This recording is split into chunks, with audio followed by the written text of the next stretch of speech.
You're listening to a Time Machine podcast.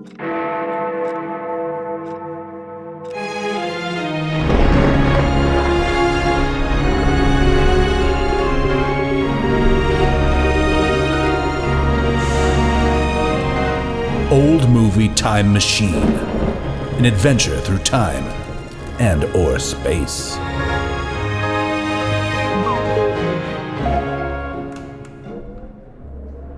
Hello, everybody, and welcome back to another episode of Old Movie Time Machine. This is the show in which we use color motion picture films, movies, if you will, made in the old US of A between the years of 1945 and 1965 as windows into the past. Now, we climb through these windows and we have a poke around. We take a look at what's happening on the other side of the window of time, see what is going on there. And while we do this, we're going to be asking some critical questions such as, hey, who are these people? What are their habits? How are they treating one another? What decisions are they making and why? And inarguably, most importantly, what are they wearing and what do their living rooms look like? And after we've made our explorations, done our study, gathered all the data, we will climb back through the window and ask and answer the ultimate question, which is, and this is on behalf of all of humanity living here in the 21st century, this movie that we just watched, hey, you guys, the one that we were poking around in through the window of time there, do we keep watching this? Are we going to keep dragging this through year after year, showing other people, passing it down the generational line? Or are we just going to say, fuck it, and just leave it behind? Let that celluloid rot, baby. Let it decay and start on fire spontaneously. Don't start fires, kids. I'm your host, by the way, through time and or space, Justin Zeppa, joined as ever by my incredible panel of international experts and, I might add, the smartest people that I know. Starting on my left, as ever, well, I mean, sometimes, Shrishma Naik. Hey, Shrish. Hey, guys, what's up? How's it going? I forgot. I should have done that before. Every time. We're doing really well. Nice to see you. Thank you for joining us. And to your left, and also across the fucking Atlantic Ocean, my sister and yours, Carolyn Naoroz. Hey, sis. Hey there. Welcome back to the program. Oh, you know, it's the best way to spend my afternoon. Where my sister is. It's 4 hours earlier. Yep. Oh, this movie. Yes, we are talking about 1960s, Where the Boys Are. Guys, it's really important. It's critical to what we do here because we have ignited something that we like to call the Prentice-sance. Paula Prentice, we are bringing her back, baby, putting her in the spotlight. That's what we do on this program from time to time. This is round 3 of the Prentice-sance. This is her debut film. Oh. And she plays a character named Tuggle. She was actually the funniest in this movie. Did you think so? Yes. This is interesting. Okay.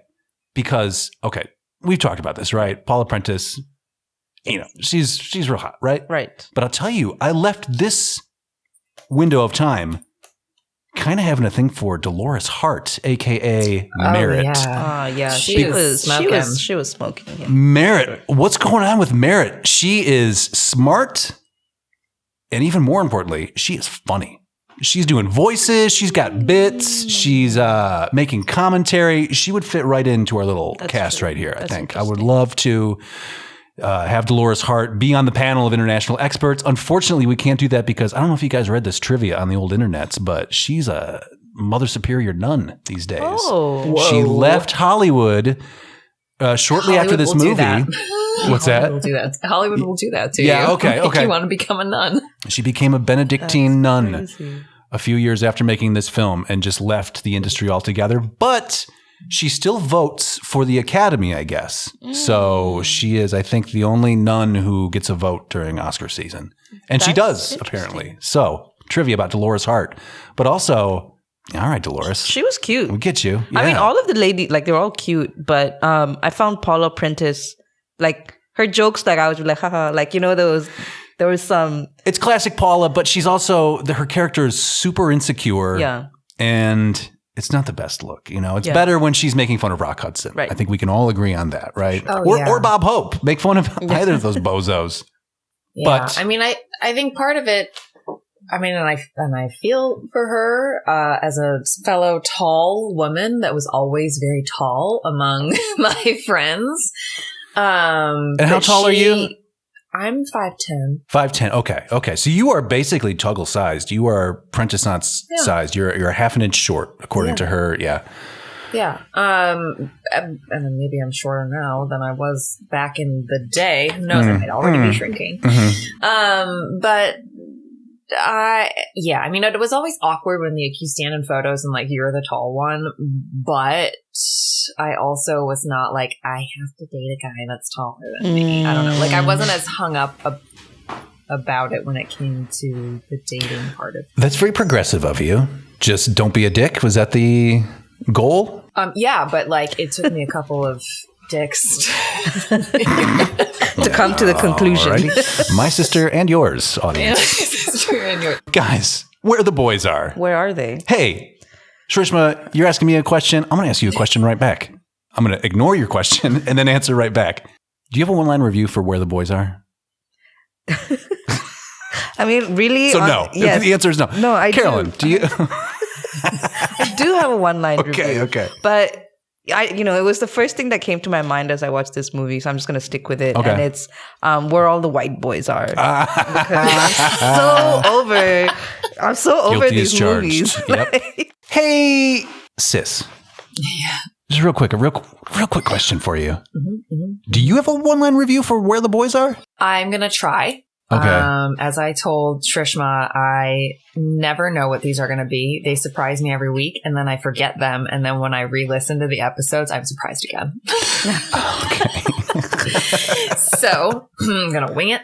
And my one-line review is that even on spring break, women's only desires are to get married and make a home with any man that will want to marry her. Therefore, men still have the power and women are still without power unless they marry a man. Yeah. That was this movie. That's with a dark twist of rape in there too. Oh my, isn't it though? Real quick. I thought this was a comedy. It was not. I mean, there was some really dark. serious parts all throughout the film. All throughout the film. Okay. Well, Hold on. Let me give you one line review, and we'll start talking about it. Okay. And then we'll talk about it.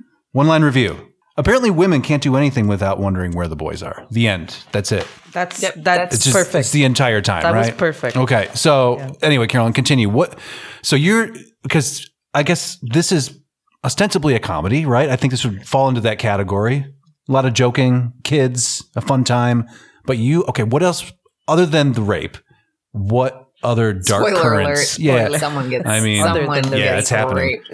So, it starts off in what obviously this beach shot here, and we get the great song "Where the Boys Are" with some overview shots of, is it Fort Lauderdale? Yes. Yep. So they're in Fort Lauderdale, of the boats and the canals, and the title cards and some fun, vibrant font. Do not forget the incredible voiceover of Mr. Paul Frees. This is movie like 3 or 4 of him narrating the intro to a movie. He narrated the intro. Neither of you were here for this, but for That Funny Feeling. Long eyeball. Okay. And he also shows up in War of the Worlds. And this is the guy, he narrates right. Haunted Mansion. But before that, apparently he was just on the payroll for all these film companies doing intros. So they make it sound like it's almost going to be something like a nature documentary. Like, yes, tuning in, we'll be going to Fort Lauderdale to see the hijinks of a bunch of college age teenagers trying to figure out their spring break, right? Yes, and then from that voiceover, then we're immediately put into some hellhole of the Midwest. Snowy campus. Yes, we get, like you say, these gorgeous aerial shots of Florida. It looks very nice. It is, wouldn't you like to just be there right now? You guys, come on. Yeah. And then, here we are in my beautiful Midwest somewhere. No. This is what we grew up with, this shit. This is how I feel every winter in Iceland. It's not dissimilar. We are 1,200 miles north of Florida. In some random, they don't specify. We just know it's Penmore University, or PU, if you will. I'm guessing somewhere in Pennsylvania or somewhere like that gets dumped on with snow, and it looks this horrendous. is. But we get into, and this is some sort of co-ed college campus. Is this co-ed? I thought this was an all-girls school. Am I misreading that? I was thinking there were men in this scene. The people in pants. This looks like a man right here, right? That looks like a man. And then the one and the guy next to this him is a guy. Like, okay. But is it maybe there's another guy in there? Okay. Or two. Because let's just look at the makeup of the class that we go into here. Because this is a all women's women in the studies class. Yeah. Because it's teaching them how to be good wives and mothers. This class is called Courtship and Marriage. Oh, there, see? Yeah. This is where the phrase going to college to get your MRS degree comes I was going to from. bring that up, absolutely. Wait a minute. What's an MRS? Color me stupid. So, go ahead, Carolyn. A Mrs. degree. A Mrs. A Mrs. degree. I don't know what that means. Yeah, so when I went to college, this was a thing too. Like, they're like, oh, some of the girls here are trying to get their MRS. I was like, what the fuck are these people talking about? Right. Do I need to test for an MRS? Right. I was like, where, Yeah. you know? And then What'd it's you like, get on yours? they're just trying, well, 0 apparently. 'Cause It's not true about sororities at all, but I think that a lot of this also comes from sorority. Like, they still talk about it in terms of like girls that participate in Greek life are just there to get their MRS degree. As in, they're just looking to get married. So it's a holding ground for women looking to get married. So they versus trap career their women. man. Okay. So the knowledge they seek is basically where the boys are. Right. Where the boys Where are. And where how are to they? trap these men. Yeah. Okay. Oh. Which That I should have also been my want to point one-line out. review. Do you want to retake it? We can go back. The show just started. Hey, Shrishma, do you have a one-line review for Where the Boys Are? Yeah, it should be called How to Trap Your Man. Right. Seamless. We'll just cut that right in. We won't do that. We're just going to keep it. I mean, right George where it is. Hamilton has that line like midway through the movie when who is he talking?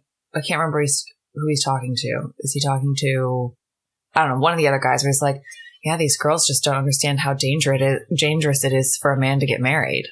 Yeah, I think it's TV, right? It's when they're on their double date, TV. maybe. Yeah. Yeah. Okay. And I'm like, We get a lot of fun lines like that throughout this motion picture experience. But let's take a look at this. Okay, so we are Miss Raunch. Nice. Okay. Courtship and Marriage class, and it's all ladies. So that's why I assumed it was an all ladies school, but It's probably an elective. see these dudes. That I only guess women must home ec. take. Are you taking home ec and Courtship and Marriage? I'm trying to get my MRS. Exactly. I only scored a 29 last time. But was this, so like in colleges, was this actually a class? Like, I have to assume so, yeah. or did they like make it up for the purpose of this movie? It sounds dated and inappropriate. I mean, it seems totally conceivable. Maybe this was made up for this particular thing, but I think this comes from somewhere. Right. Everybody's acting like this is normal. Yeah. if this was 1960, Yeah. this is not the era like Justin when we went to college in the 2000s where everyone was going to college and that was the expectation. So you think about the 1960s, it would have been only These are high flyers. for both men and women. This would have been that additional higher education step that would not have necessarily been the norm. And I'm going to guess especially for women. No doubt. Also, I mean, speaking of women, I should preface this. We always get to the theme at the end of the program. Let's front load this first half an hour with the theme. We're looking at women of this era right now. We've kind of started this process with Hilda Crane, right? But we're going to be following the arc of a young woman in this time period. We just had a perfect launching off pad with Peyton Place, right? That was last week. And we saw all the teens. And now we're seeing these teens go from high school into university. And we're going to follow them into the world of work after this. Very exciting. Little tease for you. But yes, so I will give this movie some credit. It is certainly led. I mean, these are all female leads here, right? All these girls get top billing. I think they all get top billing anyway. At the end credits, even the end credits, it was the girls. So Right. Yep. So, and I will say these girls seem exceptionally smart and well spoken, and I feel bad that they're like wasting so much time on Stupid boys. What a waste of fucking time. You're absolutely right. I thought the same thing. Where the man babies are. I was just thinking the whole time, like, these girls are cool. I would want to hang out with these girls, right? These girls could hang out with us here doing this thing, and I think it would be totally normal. Like, that they're a good time, and they don't, other than all of the obsessing over where the boys are. Hey, have you guys seen them? Have you seen them? Are they in the U.S., the boys? They're fucking everywhere, you guys. They're everywhere. You don't have to go to Florida to find boys. We're around, right? And we're looking for you. We have to wrap up this class. Mrs. Ranch's class. She is, she's tough. So you definitely want to pay attention in class, Shrishma. Shrishma, take some notes. So her topic is about freshmen and college and entering specifically heterosexual society. She makes that very clear. That must be heterosexual society. Actually, she kind of tosses it in there as though, like, I don't need to remind you, but I will subtly make this point. It's not just a society. It's one where men and women must date each other. And she is of an older school, clearly, Miss Ranch. Let's take a look at this classroom here. We have this old-timey grandma chair over here. Interesting. Story time. Old-timey grandma. It is. And also, all girls, we already mentioned this. A really boring classroom, not terribly stimulating. I imagine myself falling asleep in this room. I'm sure it's too hot some of the time and too cold the rest of the time. Mm-hmm. And it sucks. Can we put a map up or some kind of diagrams or something like that? Just put something up. Miss Ranch, try a little bit. But this lady... I want to show you the co-star of Where the Boys Are, a guy I like to call wall-mounted pencil sharpener.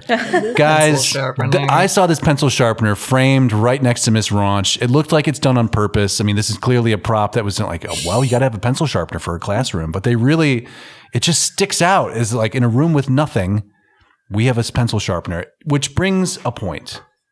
I must ask you guys, pencils, are these still a thing? Yes. People still using pencils? Not for me personally, but I will say that stepson number 2 did ask me if I had a pencil sharpener yesterday, and I looked at him and was like, what? I'm sorry. Oh, yeah. You know what? It's over by the rotary phone, son. That's basically, I didn't say that because he would have been like, what's that? Right. Yeah. I was like, no, buddy. Sorry, I don't. I'm just wondering, and I see them in stores or whatever, but I'm just thinking, like, are we still manufacturing new pencils? Is there a pencil need in this world? We're all typing with our fingers. We're using pens. It's got to be low. It's low. It must be low. I definitely see them at the station for testing purposes. Pros and cons of pencils. Go. Pro, they are erasable. Shrishma, you got anything? No. Because, even the pencils were replaced by the mechanical pencils. Yeah, right. So the sharpening is more obscure than ever, right? But here's my theory that all the pencils in circulation right now are at the bottom of the ocean. Well, no, they're circulating. Been here since this movie was made. Yeah, or they've been here since, let's say, the mid '90s, right? And we're just still kind of cycling through the same pencils, passing them back and forth.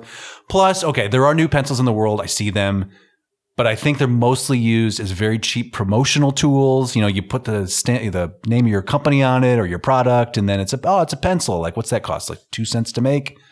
And you just give them away. But I don't think there's no lust for pencils in the modern age, I don't think. So. Unless you're a sketch artist. And even then, those are specialized pencils. Oh, okay. I think those are, you're not going to use your average Ticonderoga to do your sketches, I wouldn't think. I'm surprised that you know a name of a brand of type of pencil. I know one. What's that? I forgot. No. Fabler. Fabler? Stedler? Faber-Castell. Faber-Castell. That sounds real. That's one. Hold on. Fabler. Get out of here. Faber-Castell. Yes. Let's see. Is it these are pencils, ladies and gentlemen. Wow. Yes. Shrishma Naik pulling it out. Back to boy with the wheres are? What? Where's Back to Where the Boys Are. Sweet and Jesus. Professor Ranch. Professor Ranch. We're going back. She is talking about her particular view of courtship and marriage. Yeah, she's judgy. Yeah, and out of touch. with what the young kids are doing. She's from a different generation, right? Clearly. She just wears it all over her brooch. But who's pushing back, you guys, in this class of all the people? Who do you think is going to push back? It's Merritt, Justin's right? favorite lady. Smartest girl in the room, Merritt. There she is. It seems to be that even though she's brilliant, she's not necessarily doing well in school. And I can't help but think from the conversation she has in this classroom and then with, I don't know, the dean of lady students, I'm not sure. Yeah, right. After this, but that it seems like, she's not necessarily towing the line in her thought process or in her own theoretical paradigms about life, about her MRS degree. So you're saying that she is... I'm saying she's kind of above and beyond what they're teaching in college to women, and that it's more of a challenge to professors and administrators that she's like, yeah, but I don't agree with that. Right. Do you feel like we should bump her up a grade? 2? Maybe the material's not challenging enough. Maybe she should be a sophomore. Is that how it works in college? No, never worked that way. I'm just wondering if we should, though. Oh, I'm just saying, she has a lot of potential, right? She's smart. She's a thinker, and she spoke up, and she had a really good point. What was her point, Shrishma? Do you remember? It was to do that. Basically, that men and women should be, or it should be so societally acceptable for men and women to live together before they got married. Right. And so that involves obviously being physical before marriage. Yeah, it's kind of... She wants to take the car for a test drive. Sure. Who doesn't? I mean, this is the right idea, Merritt. You're ahead of your time over here. But I feel like the 3 main characters, well, there's 4 with Connie Francis, but let's say the 3 main characters, which we've got 2 of them pictured here. We have Merritt and Melanie. And Melanie, cute, the very cute blonde. And then you've got Paula Prentice. And I feel like they are the archetypes of 3 different speeds of life. Okay, lay them out for us. Right. And that what Merritt is kind of getting at in her argument for we should be able to try out married life before we jump into it with someone we don't know, because what if it's not the right fit, right? So you've got someone like Melanie who's in the fast lane, and we see how her storyline plays out, ending in a rape and a suicide attempt, and she feels like a ruined woman. Sorry. Hey, giving away the rest of the film. We've got, I think Merritt's kind of in the middle lane of speed where she's having those honest conversations with George Hamilton. She's having these conversations with George Hamilton, who's honestly kind of charming. I've only ever seen him as an overly tan, older greaseball. Yeah, right. So is he also of the grill fame? Isn't that George Hamilton? Isn't that a type of grill also? You're thinking of the George Foreman grill. George Foreman, who was recently very credibly accused of rape. Okay. Right. Yeah. Speaking of rape. Yeah, right. So, it's topical. You knew that, right? You tied it all in. But I think Merritt's very honest and forthcoming in those conversations about her thought process. So that's why they're the George Hamilton grill. Sorry. I just came back to that in my brain, and I got to do some photoshopping. I don't know what this... You guys have any theories about what this grill does that George Hamilton specifically needs to design his own grill?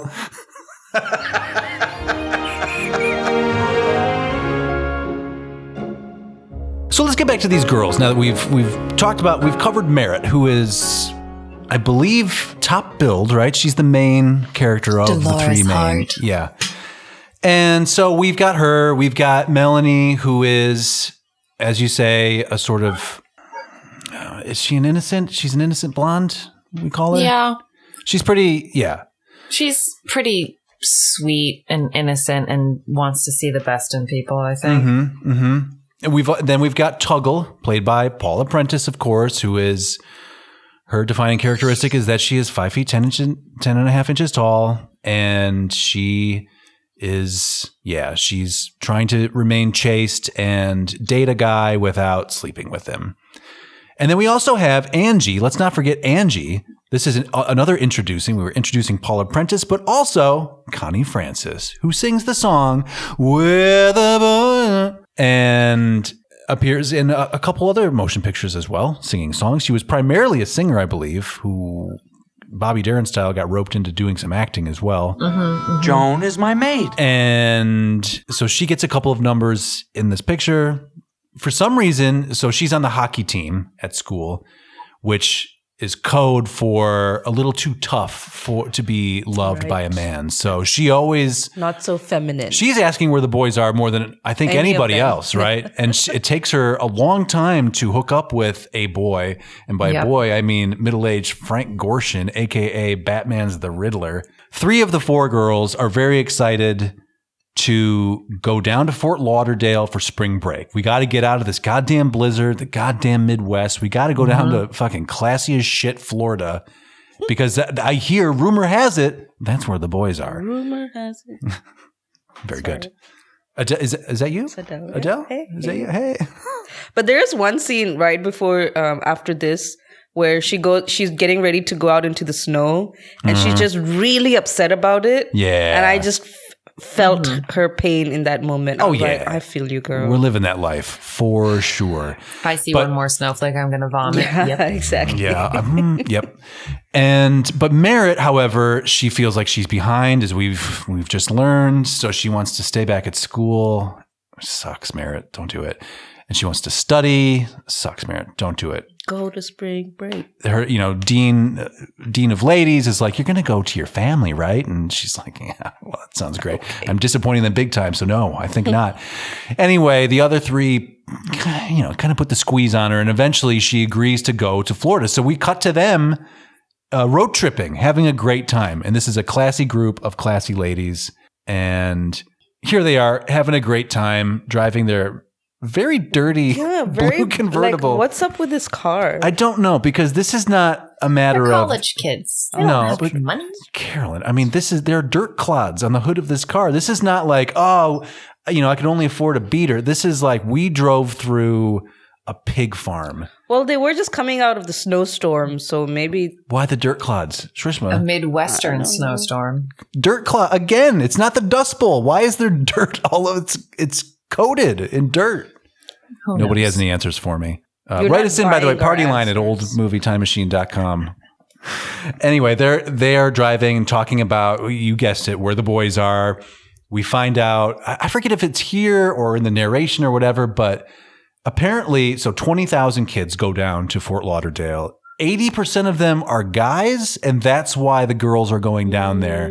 They can't find guys in their day-to-day life, apparently, so they need to go where the boys are. Now, I looked this up because I was kind of curious, like, what this... Now, granted, in my experience, there are always too many guys, right? In any social situation where you're looking for, in my case, where the girls are. It's always like, where the fuck, too many guys, get out of here, right? Sausage fest. Yeah, exactly. Who needs it? So I'm astonished that there were, I don't know, 80% seems high for even that situation. And it just seems like there's got to be an easier way to meet these boys. But the reason is that Fort Lauderdale was home to swim meets, right? Like guys swim meets. So that's why all the guys would be converging down there. And then apparently the girls followed, and it progressed over the years to the chaos that we know it to be today. Anyways, they are driving along, wondering where the boys are. They run into a boy, and his name is TV. And he is played by Jim Hutton, who we've seen in the past. He was in Bachelor in Paradise, playing Paula Prentice's husband, her insecure husband. Anyway, they see this guy, and he's standing by the side of the road wearing a sign that says Fort Lauderdale or I'll kill myself. And he's wearing a big dumb hat, and he looks kind of, he's big and dumb himself or whatever. And they're like, strange man on the side of the road. Let's stop. Let's stop and invite him into our car. Now, fortunately for them, he's just kind of a nerdy guy, right? How would you classify this guy? He didn't look nerdy to me. He was more just tall and lanky and a little maybe like... Oh, I meant more about like his talking. Oh, like he's got a lot of theories. He has a lot of things to say. In fact, he's a thinker, not a doer. Yeah, there's a great quote for him. I don't ask for your belief, just your attention, which hit rather close to home. I mean, I am just talking into a microphone. You are just a bunch of man babies who need some attention. Somebody pay attention. Listen to my ideas. I want to talk more about John, Paul, George, and Ringo. Listen to me. And Jim Carrey. No, that's you. I was just adding my voice to yours. I want to talk about Frank Gorshin. Why can't John and Paul get along and be friends? Sorry, Justin. I know. Got a lot of theories about it. I'm going to talk to myself about my horses. So Just, yeah. So I don't ask for your belief, just your attention. they decide, they ask him what his shoe size is because Tuggle makes it very clear that, look, all I want is a man as tall as I am. And so he's like, yeah, I wear a size 13, which is enormous, by the way. He's a tall guy. Mm-hmm. And they're like, get in the car. Here we go.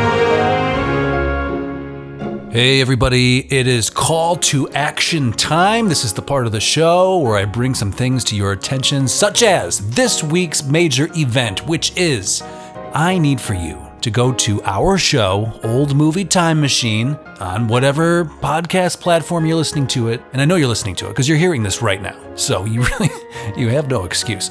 But you should go to our show, kind of scroll down into wherever the place that you're listening to this keeps their ability for you to review the program, and I need you to press that 5-star button, you guys. Technically, it doesn't need to be 5 stars. If you need to give us a 4, fine, so be it. But I'm asking you, as a personal favor to me, 5 stars. I mean, come on. You're listening to this program, you love it, right? You like my sister, you like Shrishma, you tolerate me. I understand.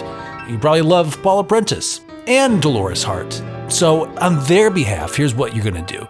You're going to go to the rating spot. If the mood should strike you, leave a review. Would love to hear what you guys have to say.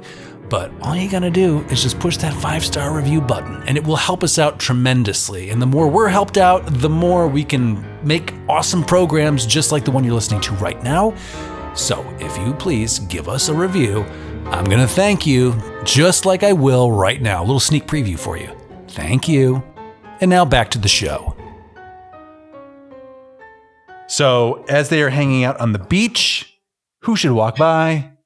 George Hamilton. Now, he's tall too. Is he tall? I thought he was short. He looks tall in is this he shot. Tall? Well, maybe it's because everyone's sitting down. Yeah, they're all seated. The only reason I took this screen capture, well, actually, who are these shady people up on this roof over here? Law enforcement. You think so? They're just observing. This looks like a Hawaiian shirt, Carolyn. I don't know. They're plain clothes? Plain clothes, or they own that building and they're like, oh, they're filming a movie over there. Yeah, that's probably more like it. Let's also point out, again, it's been a long time. This movie was made, let's do the math real quick, 60 plus years ago, right? Traffic lights, they're identical. They look exactly the same. Traffic lights have not changed a bit. I mean, you get some arrows, you get another row maybe occasionally, these big ones. Here's George Hamilton. But what we're really looking at is the American flag back there. Old Glory, 48 stars on this flag. Now, we know that Alaska and Hawaii joined in 1960, right? You know, they're telling, because I'm going off another tangent, but... Why stop now? Right. Like people in Hawaii are asking tourists not to go there because all the prices are increasing so high. Hawaii was also 1959. Okay, so Fort Lauderdale, get with the times, all right? They didn't get the flag. message till later. Sorry. But wait, so Hawaii wants people to get out of there because it's too expensive? That's the idea? Yeah. Okay. Because of all the land prices are going up and cost of living is going up because of all tourists. It's tough to live there. Yeah, so they just want people to leave them alone. You know what though? I'm up to the challenge. I'll live there. Also like Alaska, just getting groceries there is extremely expensive because of shipping things there. Yeah, of course. Yes. Right. Yeah. $20 gallon of milk or whatever. Right. Again, in the case of Hawaii, I'm fine with it.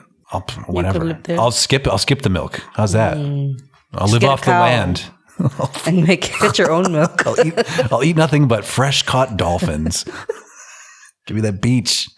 Diamond Head. All right. So George Hamilton. Yeah, we see George Hamilton. Hamilton. He's a real slick character, this guy, and they're like, ooh, Ivy League, definitely. Do you think he's Yale or what? And they're like, nah, Harvard, definitely. Because Harvard, of course, Shrishma, I don't know if you're aware, but they're the best of the What's best of all Harvard? that. Harvard? What is it? It's an Ivy League. It's the oldest university in the U.S., I believe, or maybe second oldest. And a lot of famous people went there. Well, it's for the smartest of the elite. smart. It's cream of the crop. It's the equivalent of Oxford, basically. Gotcha. So I do know what Harvard is. are you fucking with me? Shrishma, I thought it was weird that you wouldn't have heard of fucking Harvard. You lived in the United States. Like, does he believe me? I was just trying to be a good sport of like, okay, well, I'm not going to call her out for not knowing what fucking Harvard is, but Everybody knows Harvard. My sister tried to get into Harvard. but okay, yeah, right. Me too. Did not get in, but I didn't try. I'm so sorry. You had me going. You didn't break at all. Really impressive. I thought I thought you knew I was fucking. No, with I you. was trying to. Well, there we go. I found myself in a position. Well, listen, you are the same woman who once asked me, "Hey, who is Alfred Hitchcock?" That is We're true. watching an Alfred Hitchcock movie. I just thought George Hamilton was the grill. So.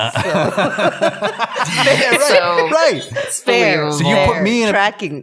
a position as host of Time and Space to be like, okay, how does one explain the concept of Harvard to a foreigner? You like what? Okay, Harvard. It's not just a university though.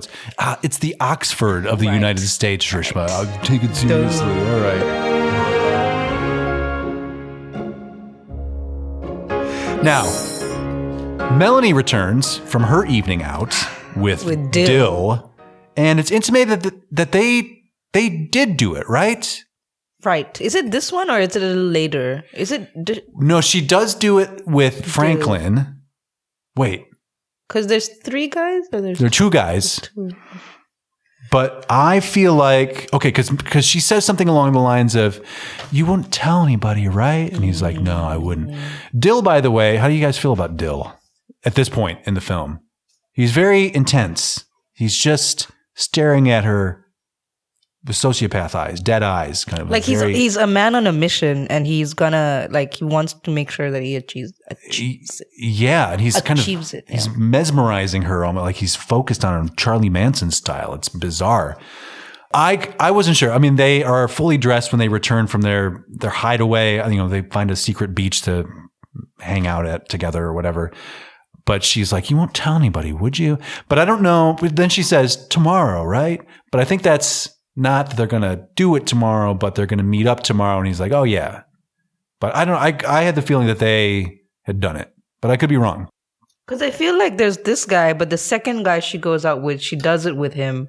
And then there's a third guy. So I might have missed something in translation. Okay. We'll try to keep track of Melanie's many guys. Clearly, she has found where the boys are. Right. Okay.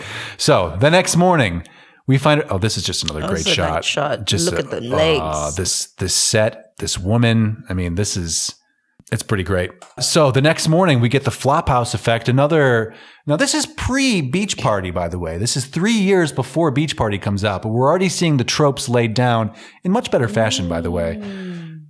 This movie, there's quality to the making of this film that does not exist in the cheaper movies to come. When they're checking into this room, for example, we get a slow push in on the camera movement. Like that's unheard of in some of these cheaper films. Right. So there's some effort made to make a decent picture here. But we see, the girls are all sleeping on the floor and on the fold out, the Murphy bed and all this. And one of them is new. She was picked up. She was going to sleep on the beach the night before. Yeah.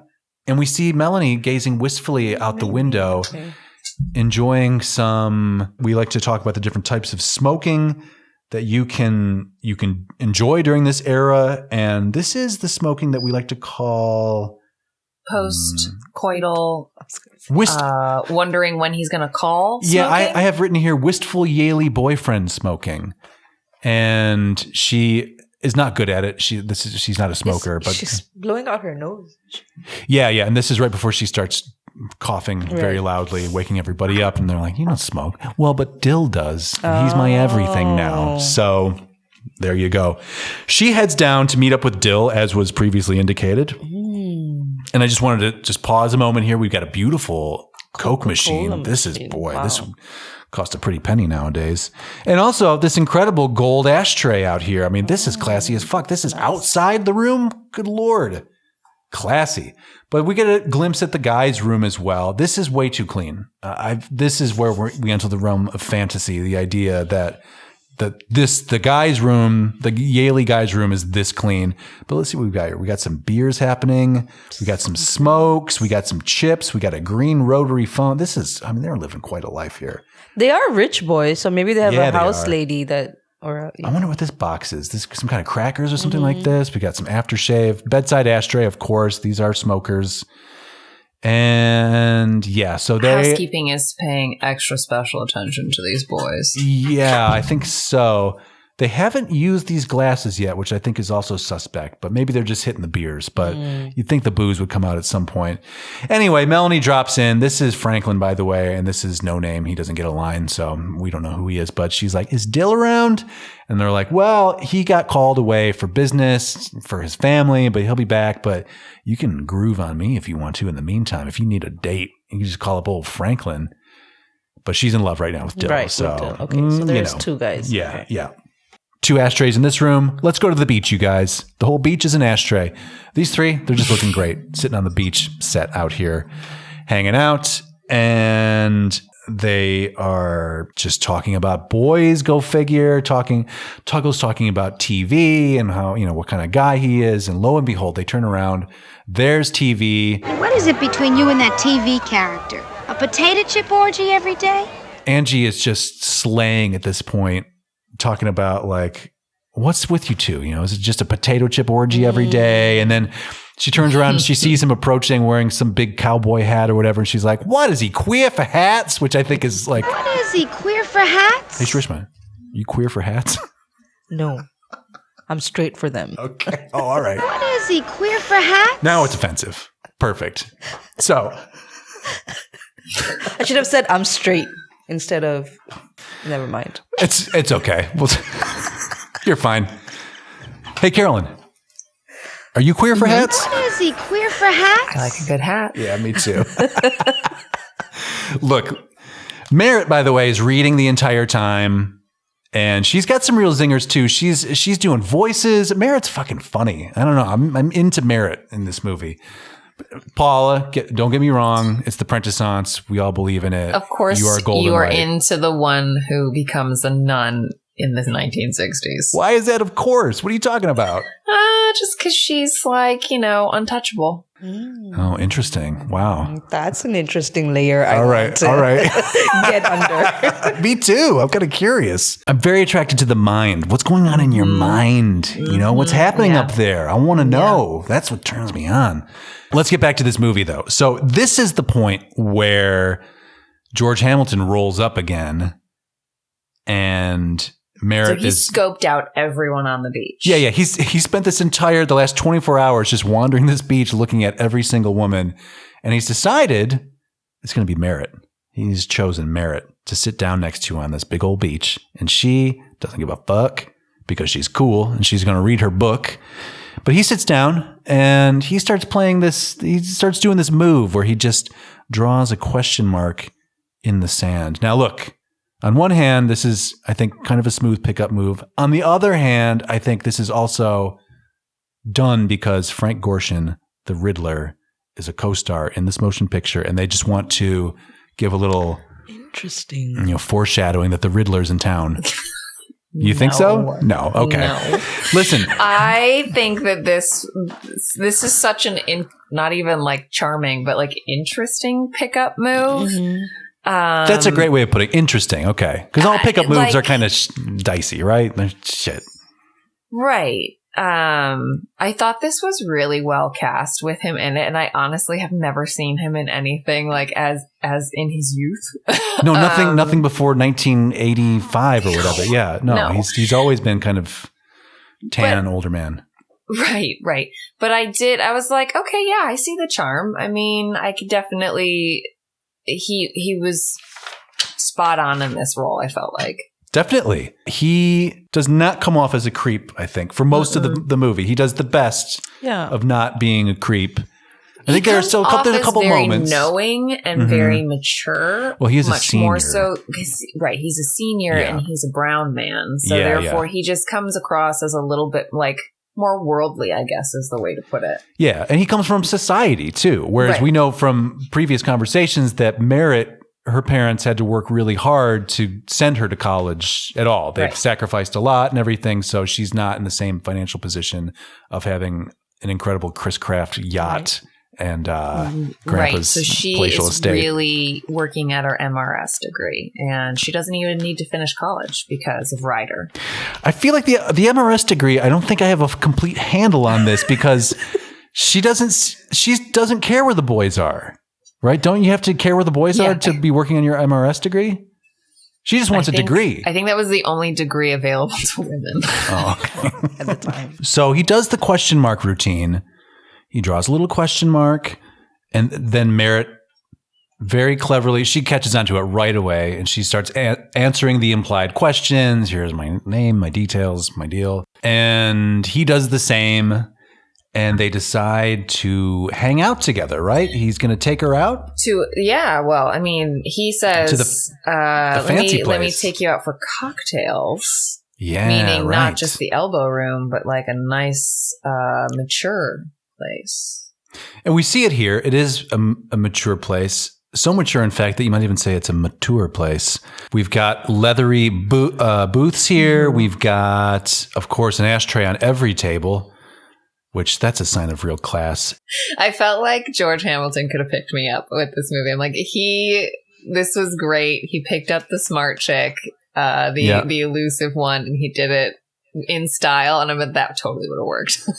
He's got a good routine that he's using, and he found somebody. I mean, the reality is, if I sat down next to a woman and drew a question mark, she would get up and leave. She might show you the finger, like, just be like, "What is your fucking problem?" Well, you never know. She might be looking for her MRS too, and she might see in you a giver of that MRS. Okay. Fall for the question mark that you draw in the sand. I also like the idea of this as a vetting technique. Who cares what a man thinks, right? But on one hand, what you think, Justin. Well, thank you. You're welcome. She has to say that. It's I control the microphones. It's contractual.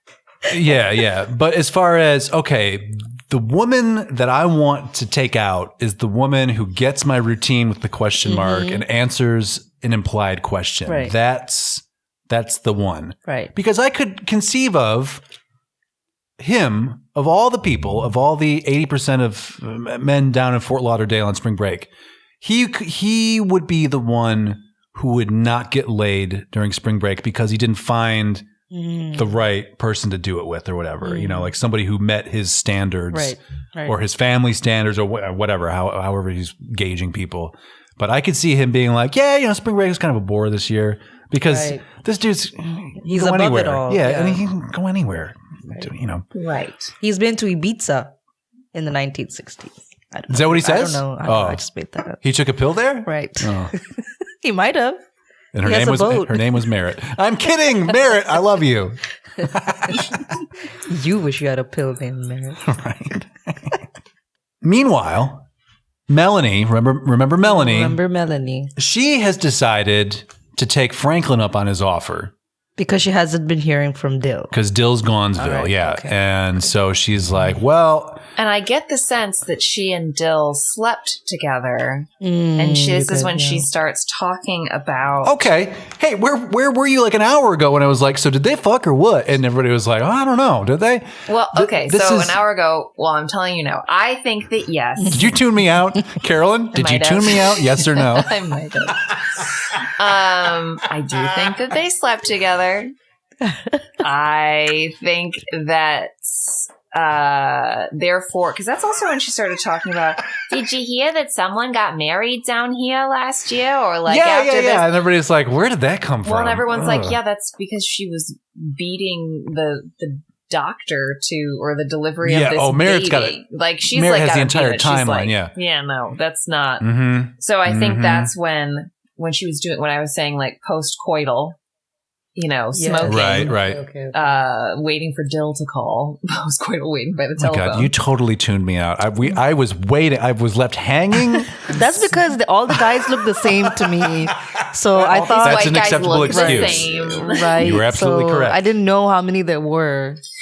That's right. You weren't sure how many were in circulation at that point. But I That's also true. said post-coital smoking. Yes. Right now. Did you say it before, too? I said it that before, earlier. too, when she was looking out the window and she's like... I just wish you would have had my back when I was like, well, they were doing it, You know right? what? I've got your back now, and I'm telling you, Okay, thanks. yes, they were doing it. And so then she's like, shit, I gotta find another baby daddy. Because if I'm pregnant... Oh, you think that's the deal? Yes! What? Wait, when did that happen? when did she When did that happen? Okay, I think when Merritt explained... Is this headcanon or is this taken directly from the film? No, this is taken directly from the film. I think when Merritt explained why this girl from their college got married so quickly after spring break the previous year, that all of a sudden Melanie was like, oh shit, I could have a baby. I don't think if there's any confirmation of her actually being pregnant, but I think she's like, oh my God, I had unprotected sex. Right. Yeah. Nobody's bagging it up in this era. For no God's one's sake. doing that. And so I feel like she's like, well, Dill is, Splitsville, gone. Who knows? I don't even have his fucking phone number. So I better find someone else and sleep with someone else to cover my bases here. Wow. You've added an entire new layer to this 7-layer dip of a movie. Which is why I also feel like when Dill comes back and she's basically raped at the end. Who rapes her? Dill. Franklin. No, Dill. You're right. Because it gets confusing. Because they do look the same. She's so despondent. And she's like, my life is over. I've slept with 2 dudes. I may or may not be pregnant. One of them has raped me. So clearly I have no value left in life because my only value is to get married, and who's going to want to marry me now? She's got a tough road ahead in this film, in this motion picture. It's too bad. But it's the message also that's being sent to the people of the time. But this is also a cautionary tale, right? This is supposed to be it didn't have to go that way. She could have just, you know what I'm saying? They could have made her character have a different ending. That was not so... Right, yeah. So they're trying to teach you a lesson. Yeah, I agree with Shrishma. They're trying to teach a moral lesson here and saying, look, there's the slow lane. We can do this tuggle. There's the middle lane, which is slightly faster, but still not actually having sex. Might be experimenting a little bit with Merritt. And then there's the way too fast lane, and it will end up with rape and trying to commit suicide by walking in traffic. Right. So when you're wondering where the boys are, don't wonder too hard. Exactly. Keep them legs closed. Just could be. I'm sure there was a memo circulating around the lot at MGM. Keep them legs closed.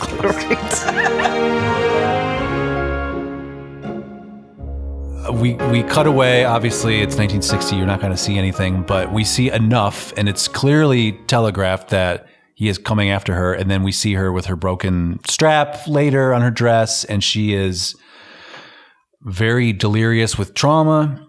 And she calls the girls, and they race to find her, and they kind of deduce where she's at some motel, and they show up just in time. Because Melanie has decided that she can't deal with any of this anymore, and she walks into traffic in the middle of the night. And Ryder then, stops the car and follows her into traffic and picks her up because she's fallen down on the road. So then Ryder looks even better than he's already been looking with all of his money and charm and intelligence. Is that he's actually a really good guy too, because one, he's driving all of us to go, get our friend, and then actually saves the day and gets her off the street. Right. And so we catch up with them at the hospital shortly thereafter. And just wanted to point out, hospital ashtray, the elusive but beloved hospital ashtray. Not only that, but the doctor comes out and takes a smoke. Oh man, it is Exorcist level doctors smoking in the hospital. It's not a big deal. It's awesome. But I mean, the story is terrible, obviously. Right. So Melanie is worried about being damaged goods now and has this guilt of being a used woman and feels like her life can't go on and everything. It's very sad. And also the irony of all ironies is that these dudes, turns out they weren't even from Yale. They're just some schlubs from a fucking state college, probably. So after the others have left, Merritt and Ryder meet on the beach and they connect and will see each other again. Merritt stays behind for Melanie to recover for a few days. And that's when Ryder shows up. And that's when Ryder's like, there's going to be a lot of senior things coming up, that I'd like you to be at for Brown and blah, blah, blah. Yeah, and then so the end of Where the Boys Are. It's kind of it's a weird climax. It is for this movie, but I don't know how else this was supposed to go. Honestly, I mean, there's not a lot of they found the boys drama. Yeah. Oh, they found the boys within minutes of the movie starting. It's insane. So the ultimate question: we promised it, and we make promises, and we keep those promises, right? You guys. Shrishma Naik, 1960s Where the Boys Are. We keep watching this? No. Okay. Any reason? No, it's just I was so frustrated by the movie. Like, it's just another movie that's retelling the same kind of what a woman needs and wants and blah blah blah. I just don't want. I know. Okay. That's just like give me, and even like today, like give me a story where it's not centered around having to find love to. Oh, it's called a Marvel movie. Actually, maybe this is why you like those movies, because there's zero romance in them. I mean, there's a little romance here and there, but it's not like it's not the focus. Right. Dead fish, yeah. It's not the focus. Interesting. Maybe we've cracked the code of what you're. Yeah, interesting. All right, I'm gonna think about this. Hey, Carolyn Naoroz, my sister. 1960s Where the Boys Are. Do we keep watching this? No. We don't. Okay. What's your reasoning, if any? I only really liked the whole Merritt and Ryder storyline because everything else just seemed so redonkulous and unnecessary. Okay. But again, I agree with Shrishma. Like, I'm so tired of seeing, and I know it's the era, I know it's society at that time, but like women being manhandled and women's only value being their virginity and then getting married, and having no agency or ability to do anything beyond getting married and being a wife and mother. And then totally our soul fair. fulfillment comes from that. Yeah. It's a relentless bit of messaging it's in all of these things. But I think that is why I'm going to say yes for Where the Boys Are. If only because like we can't ignore that messaging, right? That's what was being funneled into everybody's brains and hearts and boners in 1950, 60, just give us whatever. three different storylines of how this can work out. I'm going to say yes because I think quality-wise, this is a fairly well-made film. I do enjoy all the locations. I want to hang out in this place. Yeah. I think that the lead actors, the girls, I think they're a lot of fun. I think they're pretty modern. I mean, their humor is modern, but the sort of retro sexual dynamics are very, from a different era or whatever, or of this era, which sucks, So, in that point of view, that's old shit. But also, we can't ignore that. So maybe this is the best example of that messaging, if only because when we see the men groping the women in this movie, as we see in most of these movies, they're portrayed in a villainous light, right? It's sort of acknowledged as, I mean, not all the time, because again, TV doing that choking kiss thing is bizarre. Right. But the actual sexual assaulters, plural, I guess. I mean, well, maybe not. Maybe not. Well, at least one. I mean, that's a good argument for it. They're painted as the villains that they are, and that's important. And we are seeing, like we talked about at the top of the show, this is a social pressure that I'm sure women still feel today, Right. and I'm sure there are plenty of men still behaving in the same way today. Right. And therefore, I think it's a pass. Also, it's the Prentice-ons, right? So concludes our episode about where the boys are. We found the boys. We know where they found them. are. We also know that most of them are big old man babies that don't care about women or treat them nicely. And before we sign off, we're going to continue next week our exploration of a woman's progress in the Cold War era. Is it really going to be progress, or is it going to be more of this shit? Oh my God. Shrishma, you're going to hate it. So, next Wednesday. When she has to find her husband through the times of the Cold War. You're going to hate this. She thinks he's a Russian spy. No, she thinks he's her husband, but he's really a Russian spy. That sounds way more interesting than what we're going to be watching. What are we watching? Next week, 1959's The Best of Everything. An expose of the lives and loves of Madison Avenue working girls and their higher-ups. Oh, God. So this is what happened. We're taking the same shit to the office, people. Harassment. Me too, baby. Yeah, Me too. right. Where the sexual harassment is. And one of the chicks is gonna fall in love with her boss, and he's gonna be like, "Oh, but I'm married." Oh, that Shirley. you could be speaking the right language. Let's see who's in this. Hope Lang, Stephen Boyd, and Susie Parker. I don't know who I've any of those never heard of people are. these people. Nor I. We will What is see this if we called recognize again? them. Have you The watched this best of movie everything? The Best of Everything. I don't think I have. I don't think so. I've been saving it for this very program. before? Okay. This arc we're doing right now. Exciting times. Anyway, that's next week on Old Movie Time Machine. As ever, Shrishma, thanks so much. You're welcome. Sister, thank you so much. Oh, you got it. My pleasure. Self, you did a great job hosting. Woohoo! Now let's cut over to you a couple weeks from now in the editing booth. Go!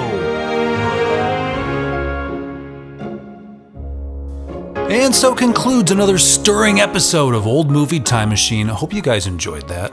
Would love to hear what you have to say about it. So please drop us a line at partyline@oldmovietimemachine.com. Tell us your thoughts on where you think the boys are, because that's all these gals want to know. So if you know where they are, please let us know. We'll pass the message on to them and so on and so forth. And also, I've got great news for you. If you like what you just heard, then you should be made aware of the fact that this episode is actually more than twice the length that you just heard. That's right. If you go to our Patreon page, we call it the Boom Room, and you plunk down your $2 a month, you can get twice the content from us. You can hear twice the awesome insights from Carolyn and Shrishma and Catherine and Brindy sometimes and me all the time. And you want to be a part of that. You want all the inside dirt, right? The hot goss, all the inside jokes, the drops, the bits. They're all there behind the paywall at Patreon. Join us, won't you? We would love to have you. We have a really nice time over there. Would love to see you there. As for next week, we will be watching, as previously stated, The Best of Everything from 1959. And guys, you're going to want to see this, and I have great news for you because, hell yeah, this is available on the internet if you want to. So before next Wednesday, you can go to one of the following locations to buy and or rent The Best of Everything. You can get this at AMC On Demand, Apple TV, Amazon, Google Play, YouTube, Vudu, and DirecTV. So go to one of those fine online establishments and watch The Best of Everything. And then we will see you back here next Wednesday on another episode of Old Movie Time Machine.